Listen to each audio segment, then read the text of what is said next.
सभी साधकों का सुबह के ध्यान सत्र में हार्दिक स्वागत है। चित्त सहस्रार पे रख के सामूहिक बंधन लेते हैं।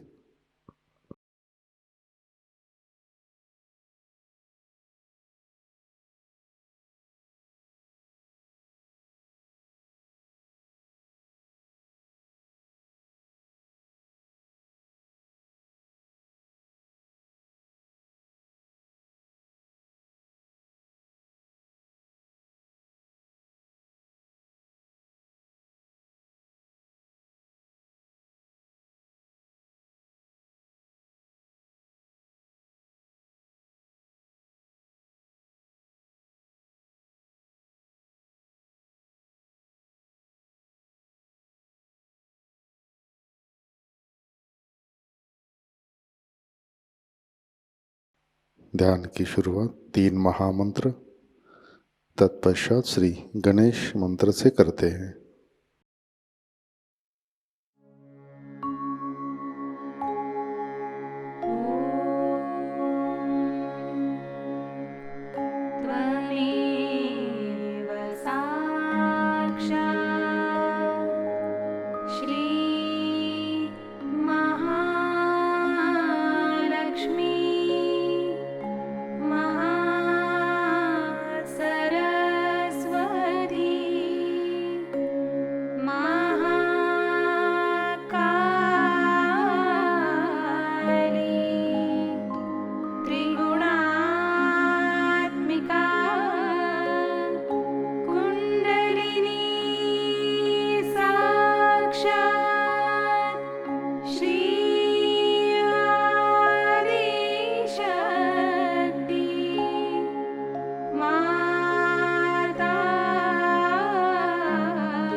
परम पूज्य श्री माता जी कृपावंत होकर आप हमारे सहस्रार पर विराजिए।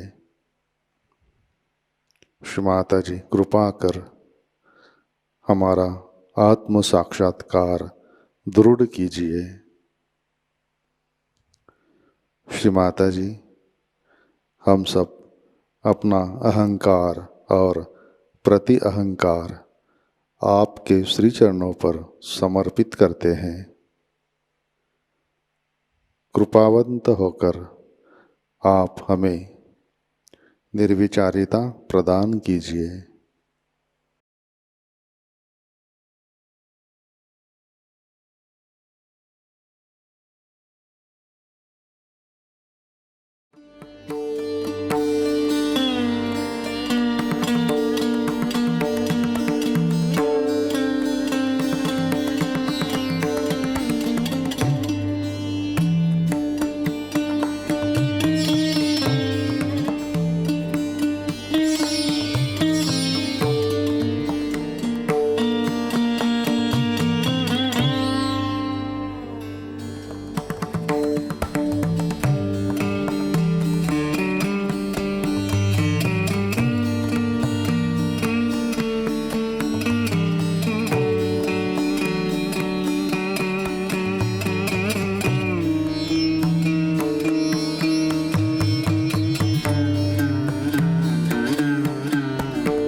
जय श्री माता जी।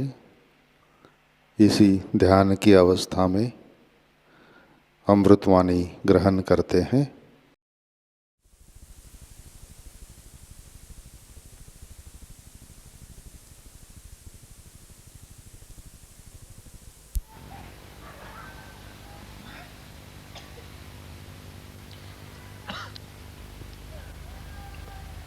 I am immensely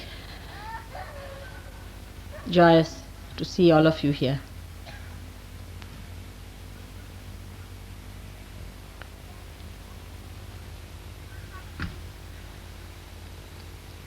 I do not know what to say from my side. The words get lost.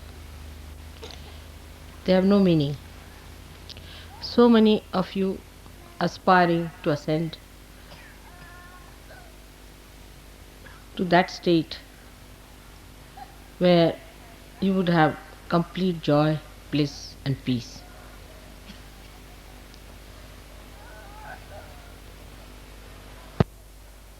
This is what I could give you. And a mother is only happy when she can give whatever she has to her children. Her unhappiness, all her restlessness, everything is just to achieve that end, to gift all that she has. I don't know how much to thank you people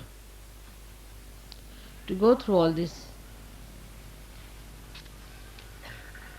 to get to that treasure that you have within yourself.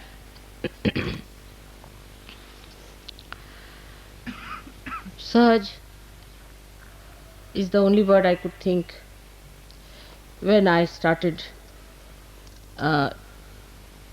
to manifest Sahasrar opening.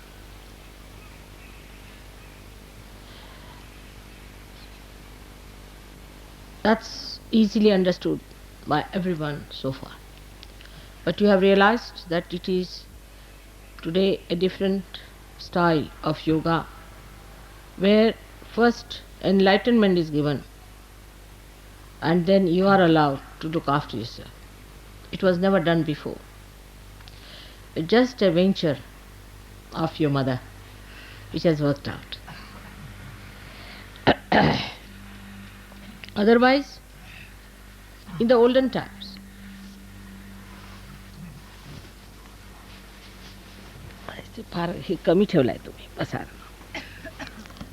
in the olden times, the system of, it's rather too close, I don't want to move it. Am I all right? Yes.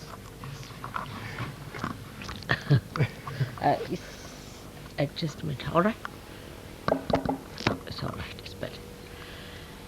So, in the olden times, of course, the concern of the divine was to get people enlightened.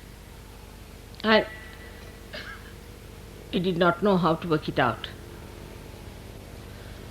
No incarnation ever tried to work it out in this fashion. But whenever they tried to have a very severe hardship for the seekers, very severe hardships. I wondered how many of you have read the treatise of Buddha when he used to travel with thousands of his disciples, not giving realization. They were not realized souls, without feeling any joy around,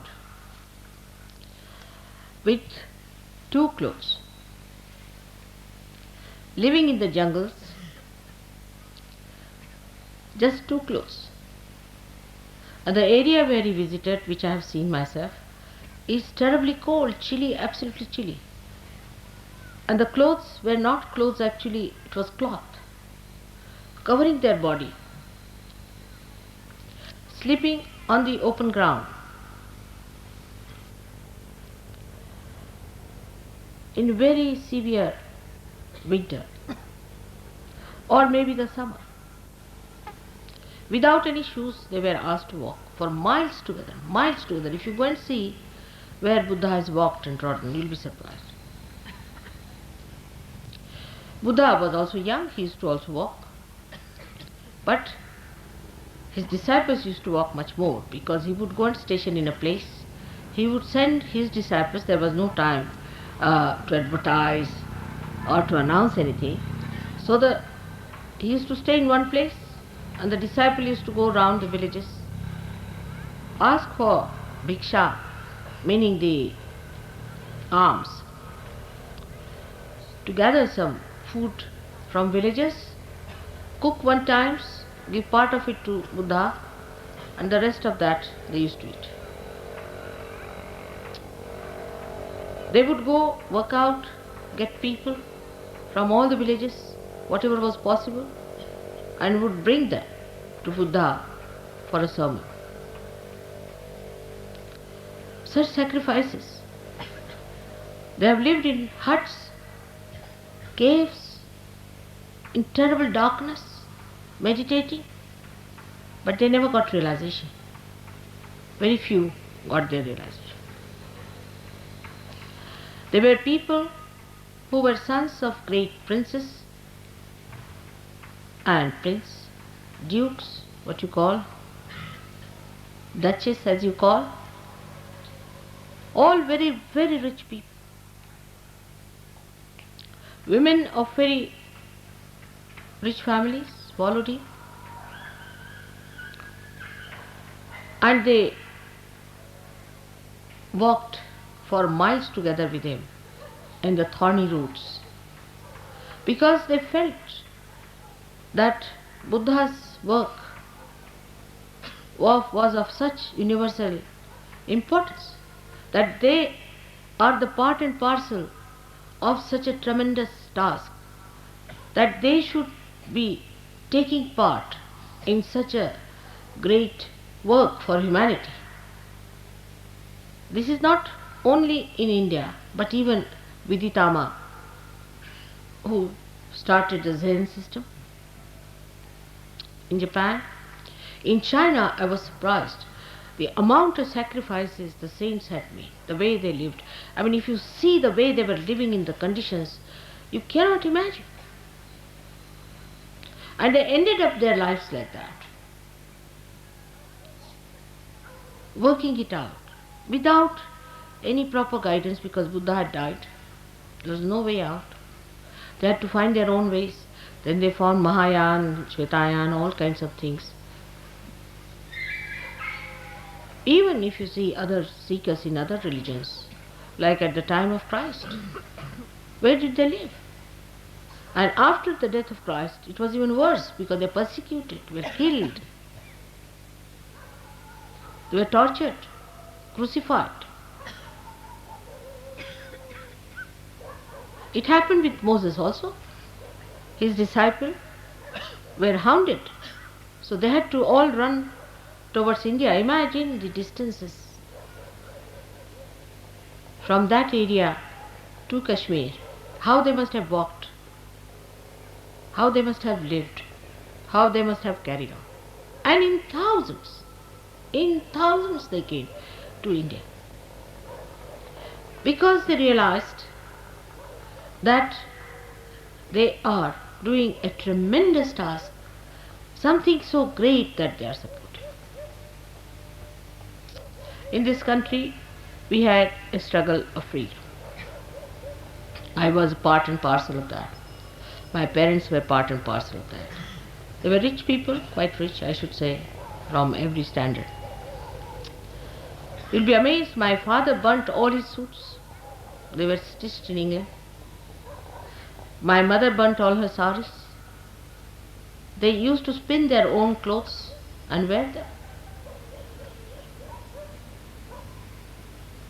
My father sacrificed everything, every pie that he had, for the freedom struggle. He left nothing for us, not a single. I should say, of course, our family being rich, we had silver and gold and all that. But as far as all the cash money was concerned, was spent. And all the silver and gold also, thanks to English, that they took away from us, and they returned us when they went back. That's how we had some silver and gold left in the family. Everything, all that is material, was snatched away. And I know we lived in beautiful houses, and then we shifted to huts and lived there. Sacrifices to the maximum. And we were very happy about it, very proud. We had only 2 changes. We used to wash our clothes, live like very poor people, sleeping on this kind of a thing.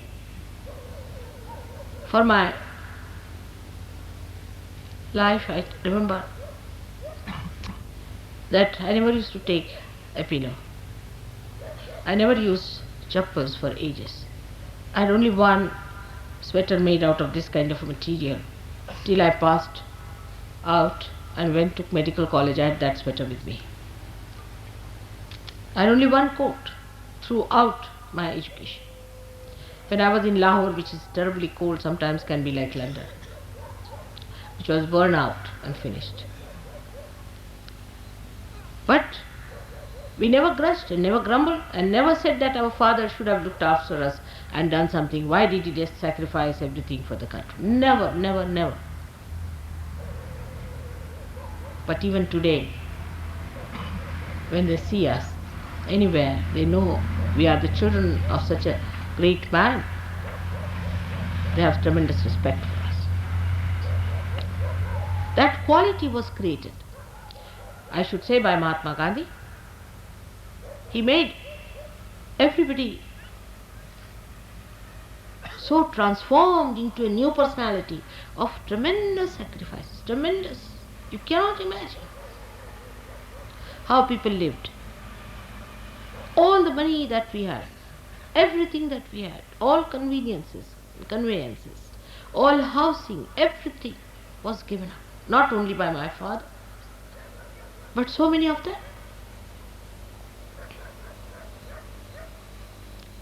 Otherwise, we could not have got our freedom. To get our freedom, this country has sacrificed so much. Now, after that, we are here to get our freedom, to get the freedom for our spirit, to make our spirit free from our greed, lust, from your anger, from our conditionings, from our terrible ego, from the body being enslaved by comfort.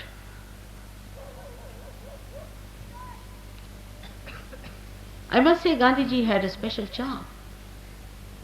I don't know how he managed. He was like touch of Midas, touched anybody, he became transformed.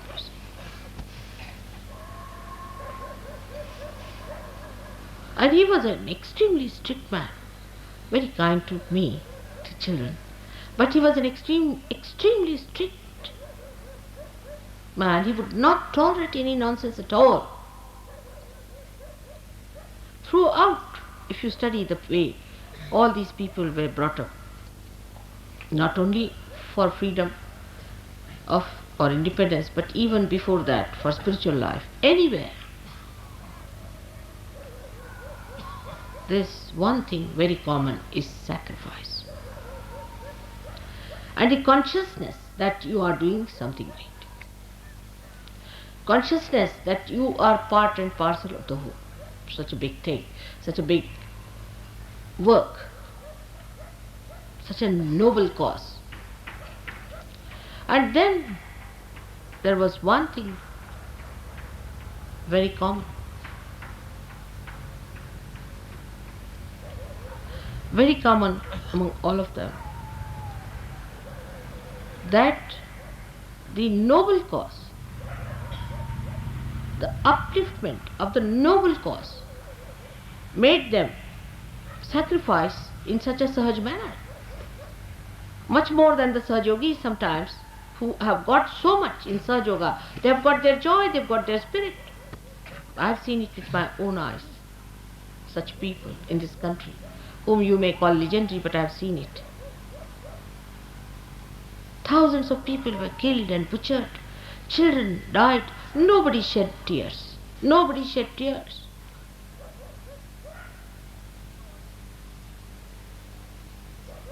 But to feel that you are for such a noble cause, itself gives you that joy and that sense of involvement.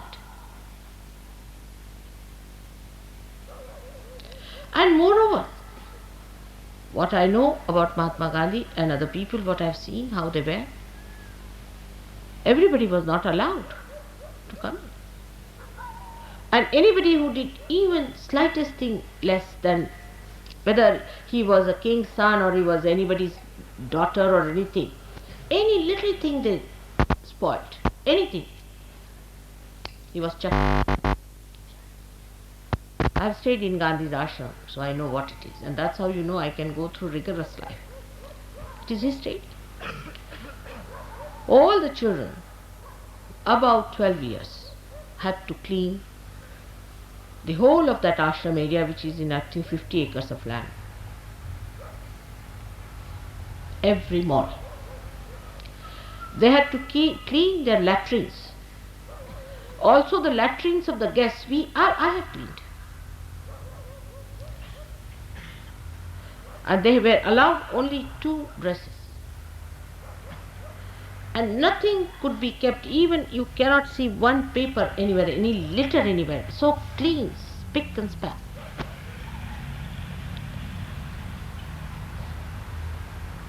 And their living places were so neat and tidy. It was all done with cow dung, completely with cow dung. Everybody had to take a bath early in the morning at 4 o'clock with cold water. Whether it was Jawaharlal Nehru or Abul Kalam Azad, my father, of any age group or a child. And 5 o'clock, Mahatma Gandhi was there for his lecture. Please don't raise your hands and raise your kundalinis. Please be seated. That's not the way. Try to understand what I am talking. And then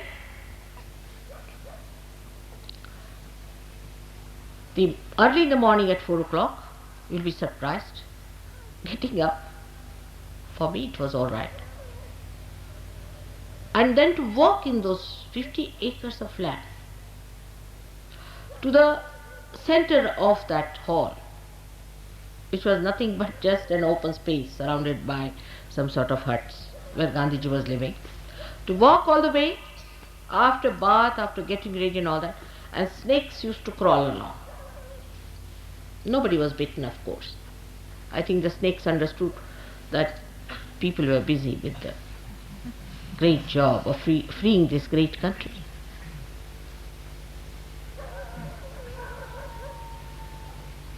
And we would sit just like this, and snakes would be crawling. No lights were allowed. No lights of any kind. We only use sunlight. And when Gandhiji would come, sunlight was not there in the morning at all. Some lanterns were brought to put there, and we would see the snakes crawling up. But I never heard anybody complaining. But like a war, drove with such passion. Everybody competing as to what I can do, how I can be alright. Nobody even thought of comfort.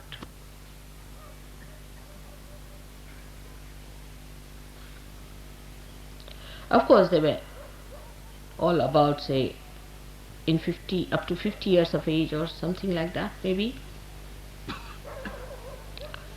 In the ashram, mostly the people were about up to 50 years of age that time.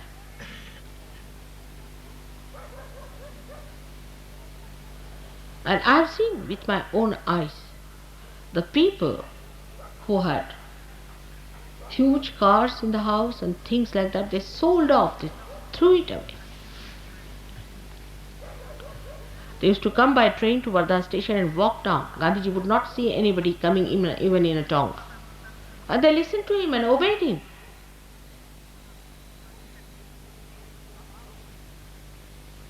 I have seen many missionaries, though they are not up to the point, nothing very noble, but the way that's how they take people to task, and people work it out for them. I have seen that. In India we had missionaries and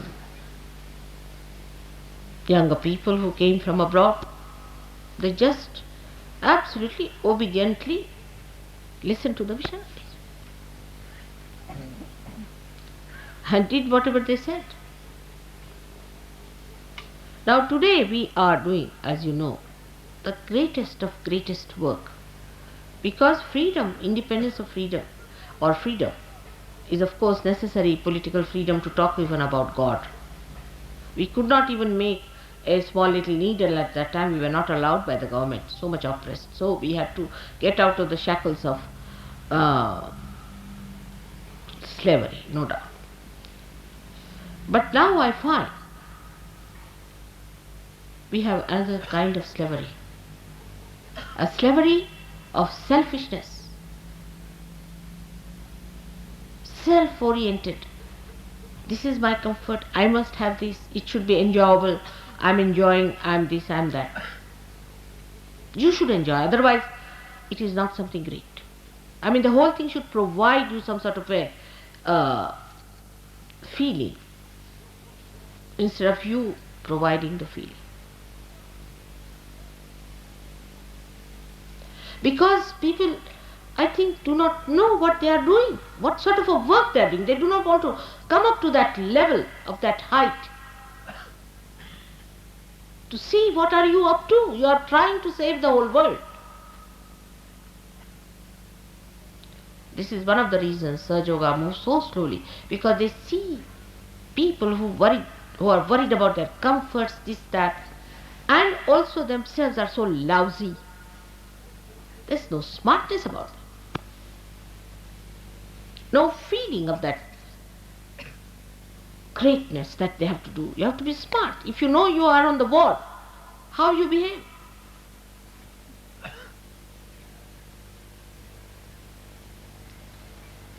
I'm sure the mediocrity is much less now. Better people. I'm sure we'll get even better people now. Much better people.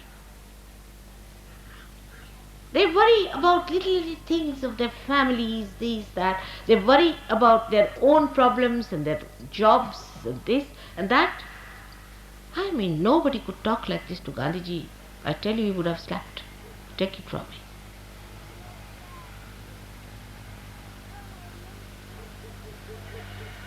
It is as if to come to Sahajayoga means solve your own problems, that's all. Though they are solved, no doubt, you are helped, God helps you so much. But how much are you doing about it? Of course, we have some very great Sahajogis, I would not deny that fact. We have some, much more than I had ever. And that's why I'm very joyous about it. But the dedication we have, we count every penny that we spend, how much we've got out of that penny, what did we do about it? This is not the way. Buddha never spent a single penny of his own.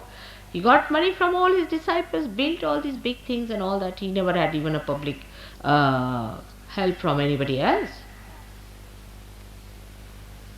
So rise now. You must rise above your petty, small mind. Rise up to the point where you should know you are going to save the whole humanity. If you cannot feel that, it's better to leave Sahajayoga. Sahajayoga is not meant for people who are lousy. In Marathi the word is gabale. Tukarama has said, Yerya gabalyatse kamano ve. It is not the work of the lousy.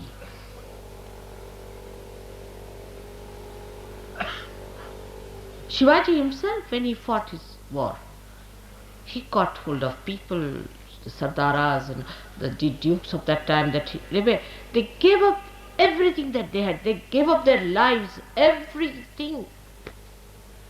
Their children they sacrificed whatever they had.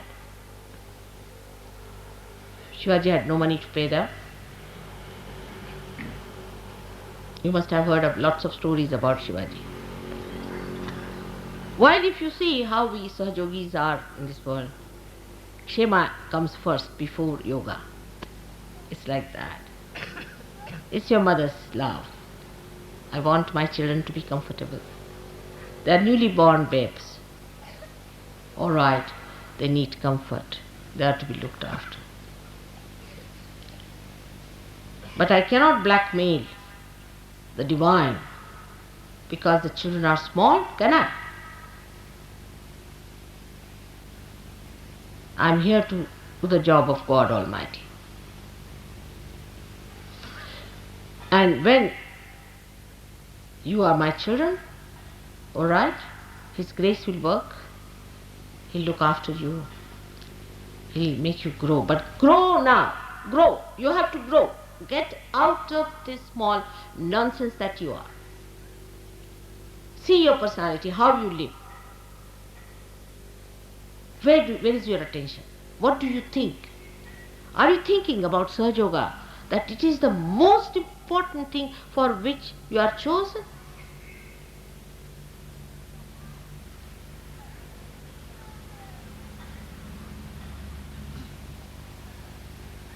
I feel sometimes, as I was feeling all the time, that you might be uncomfortable in many places.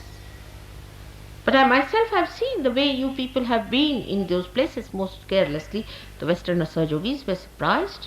That way Indians are better in this respect. And some of the Indian Sahajogis have been misbehaving in a very funny manner. It shocked me the way they have been behaving, shouting at people, creating problems. Some people come to see me, they talk to them in such a rude manner that they run away. You can talk to them sweetly. You have to be nice to them, not to shout at people. All right, I cannot meet everyone at every time, at every convenience, all right. But that doesn't mean you have a right to shout at others.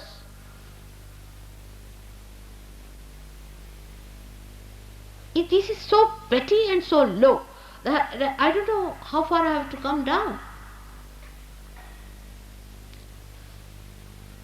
When you rise above all these petty things, you will develop that divine discretion. That divine discretion is the real blessing of God. All other blessings that you think is a blessing is no blessing at all. Unless and until you can grow, what is the blessing? Like a tree which says, oh, such a blessing that I have got rain. But out of that rain, if you cannot grow, what's the use of having that rain on you? You have to be compassionate, beautiful, sensible people who are highest beings on this earth. Take out your attention from all nonsense that you have been busy with. That's how you get possessed. That's how you get conditioned. Small things you see. In India we have another problem. We cannot tolerate another person. If any person is doing good for Sahajayoga, immediately a group is built up. It's very common with Indians also. A group is built up, put him down.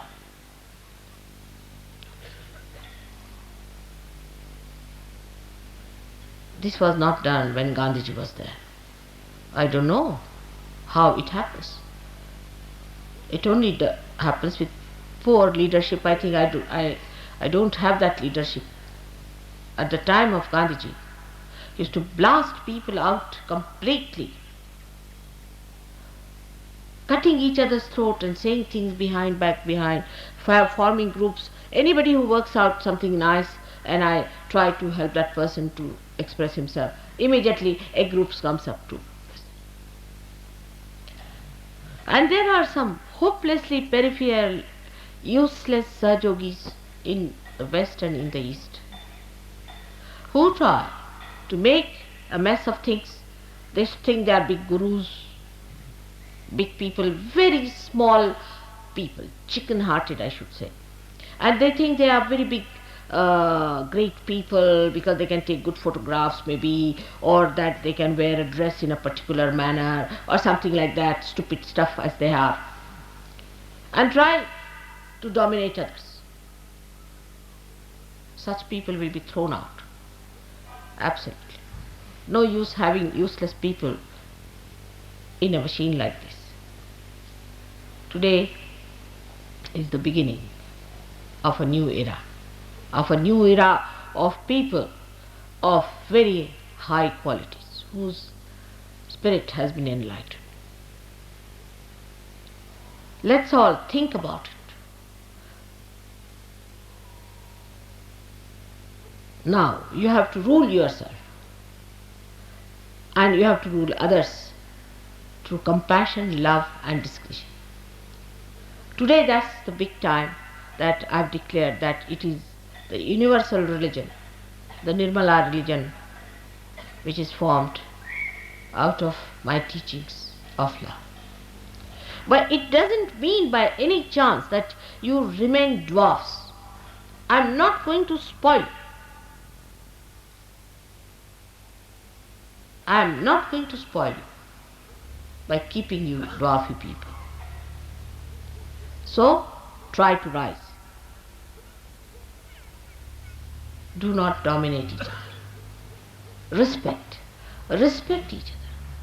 You are out for a very big work of Virat.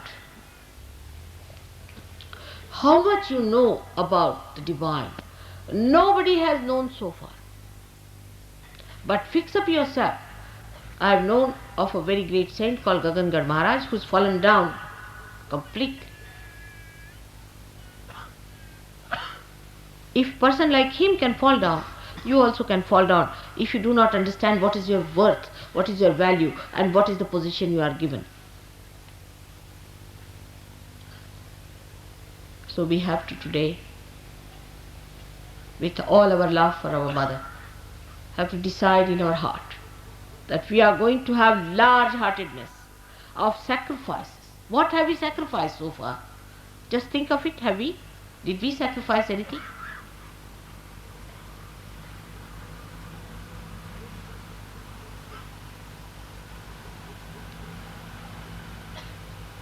Please try to understand that I have to use you, the great souls, to save the humanity. You must grow, you must grow, you have to grow. On money points also, people are so wretched, they make money, they save money. In America, I was surprised the way people cheated me of money. Thousands. In India also this is a very common practice.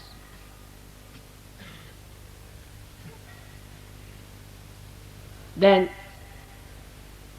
if you have career-mindedness and you are very ambitious, how my job will remain, this, that, you better get out of Sahajayoga.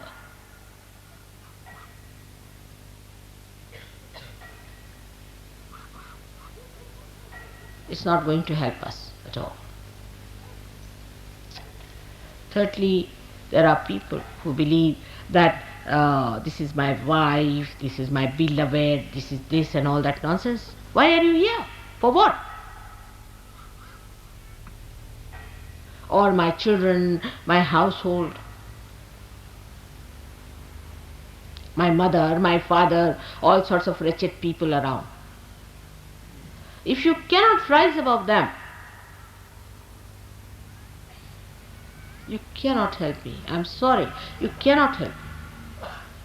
You have to be very, very strong people. You have to be people of very great valor and great idealism and noble ideas. Some are like petty shopkeepers who follow the platoons to sell some things around. In Marathi it's called Bazar Bunge. So now you meditate upon this point that here we are to establish the universal religion of ascent. It's a tremendous task. If I could do it alone, I would have done it, but I cannot. It's only through you I have to do it. And you have a heritage. You come from a very great birth where you have this heritage.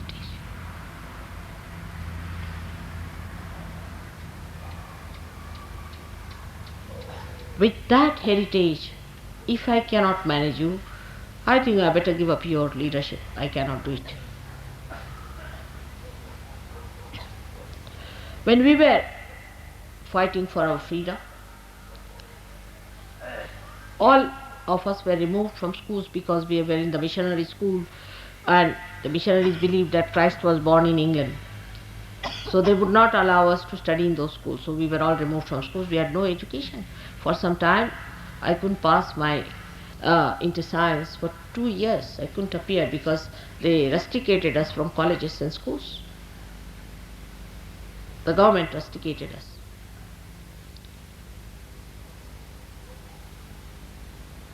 But we were such proud children, very proud.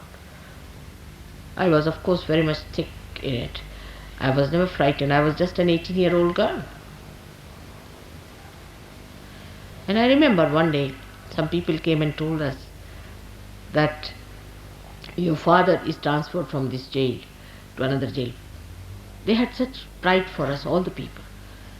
So they had brought cars to take us down. And there were so many there. And mother naturally was worried because I was a young girl. The police used to torture me, used to give me shock and make me my life very miserable, beat me and all that. So she was crying and she told an old gentleman who was there that I'm worried about my daughter. I don't want her to be tortured anymore. So I went and smiled at him. So he said, no, you just don't stop it now. You just don't do it. It's not proper. So my father took me aside. He said, don't listen to this old Johnny. He's now about to die. Forget him. I would like all my children to be sacrificed on the altar of freedom. If you are doing it, I'm a proud mother, and I'll tell your mother to behave herself. I'm so proud of you.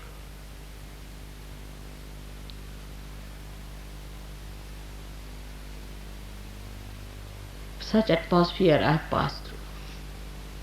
I had to give up my college. I was absconding for 8 months. The police was after my life. I know what we have gone through. We were very young people. 18 years, you can imagine. And now when you have got the freedom of your spirit, you must seek the comfort of your spirit. There are some people who are complainers and this and that nonsense. They should not have come. Or those who are Indians, they should get out of Sahajayoga and leave us alone. But those who know that they have come here, not to enjoy themselves only, but to make the whole world enjoy what you have got, to give it to them, and for that one has to sacrifice. One has to bear the pangs. How much I bear your pangs when you are caught up, when your troubles, when this and that. I've got blisters sometimes from you, everything. I don't mind because it is my life, my mission, my existence, my everything is for the purpose of emancipation of humanity. Even the last drop of my blood is for that. So my satisfactions are very different. Please remember, you are born of a very brave mother. Please try to rise. Be proud that you are doing such tremendous task.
जय श्री माता जी। अपना चित्त सहस्रार पे रखें, प्रार्थना अर्पित करते हैं। परम पूज्य श्री माता जी, आज का ध्यान हम सब आपके श्री चरणों पर समर्पित करते हैं। श्री माता जी, आपने हमें आत्म साक्षात्कार दिया, परम चैतन्य से आशीर्वादित किया, हमारा चित्त सहस्रार में स्थित किया। इन सब के लिए हम हृदय से आपके ऋणी है, आभारी है। श्री माता जी, आपकी कृपा में हम हमारा अहंकार और प्रति अहंकार आपके श्री चरणों में समर्पित करते हैं। श्री माता जी, आप ही कर्ता, कर्विता और भोक्ता है, हम तो केवल निमित्त मात्र हैं। श्री माता जी, कृपा कर आप हमारे अंदर आध्यात्मिक परिवर्तन घटित कीजिए, हमें स्वयं की पहचान दीजिए। श्री माता जी, कृपा कर आप हमें निर्विकल्प स्थिति प्रदान कीजिए, हमारा उत्थान निर्विकल्प स्थिति में कीजिए। श्री माता जी, कृपा कर आप हमें विश्व निर्मल धर्म में प्रस्थापित कीजिए। श्री माता जी, हमारे सारे प्रार्थनाओं को स्वीकार कीजिए और हमें आशीर्वादित करने की कृपा कीजिए। परम पूज्य श्री माता जी, आपके श्री चरणों पर हमारा कोटि कोटि नमन, कोटि कोटि नमन, अनंत कोटि नमन।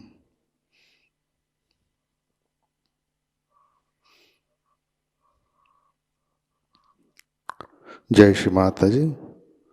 सामूहिक बंधन लेते हैं।